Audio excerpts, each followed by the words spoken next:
Minute পর আমি আবার ফিরে আসলাম।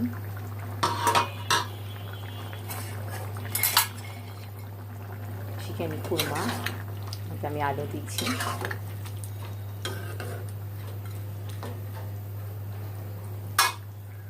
আমি আগে চিনি দিয়ে ঘি দিয়ে পেঁয়াজটাকে ব্রাউন করে রেখে দিয়েছিলাম। আমি এক্সট্রা ঘি আর এখানে দিলাম না, যেহেতু আমি পেঁয়াজটাকে ঘি দিয়েই ভেজেছি, তার মধ্যে একটু চিনি মিক্সড করে রেখে দিয়েছিলাম।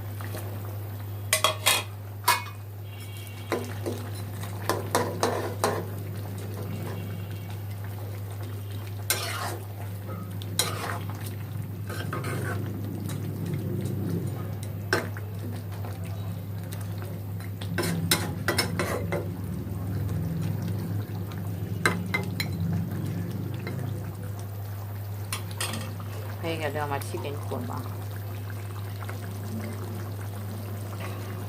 সবাই ভালো থাকবেন, সুস্থ থাকবেন। আল্লাহ হাফেজ।